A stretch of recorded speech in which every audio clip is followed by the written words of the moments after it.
যোৱা ২৪ ঘণ্টাত দেশ বিদেশত হোৱা ঘটনাসমূহৰ বিষয়ে আলোচনা কৰোঁ বলক। আজি ১৭ জানুৱাৰী শিল্পী দিৱস। ৰূপান্তৰৰ শিল্পী জ্যোতিপ্ৰসাদ আগৰৱালা দেৱলৈ স্কৰডিমি পৰিয়ালৰ তৰফৰ পৰা শিল্পী দিৱসত গভীৰ শ্ৰদ্ধাঞ্জলি নিবেদিছোঁ। অসমীয়া জাতীয় জীৱনক বাট দেখুওৱা বিশিষ্ট লেখক, সাংবাদিক, চিন্তাবিদ, প্ৰান্তিক আলোচনীৰ জন্মদাতা প্ৰদীপ বৰুৱাই ৮৮ বছৰ বয়সত শেষ নিশ্বাস ত্যাগ কৰে। তেখেত Assam Tribune group of news পেপাৰৰ ফাউণ্ডাৰ সিংহ পুৰুষ ৰাধা গোবিন্দ বৰুৱাৰ সৰু পুত্ৰ আছিলে।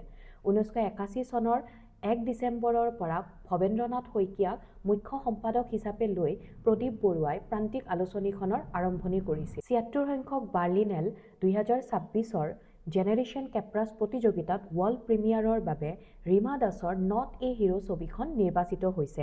বিশ্বৰ ৩১খন দেশৰ ৩০খন নিৰ্বাচিত ছবিৰ ভিতৰত ৰীমা দাসৰ এই ছবিখনেও স্থান লাভ কৰিছে।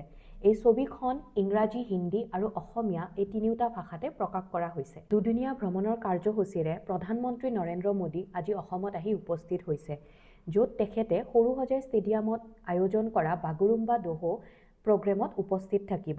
এই বাগুৰুম্বা দহৌত বড়ো কমিউনিটিৰ প্ৰায় ১০,০০০ গৰাকীতকৈও বেছি শিল্পীয়ে বাগুৰুম্বা নৃত্য পৰিৱেশন কৰিব। বাগুৰুম্বা হৈছে বড়ো সম্প্ৰদায়ৰ লগত জড়িত এটি লোকনৃত্য। এনেকুৱা ডেইলি কাৰেণ্ট এফেয়াৰ্ছসমূহৰ বাবে আপোনালোকে স্কৰডিমি চেনেলটো ছাবস্ক্ৰাইব কৰিবলৈ নাপাহৰিব। ধন্যবাদ।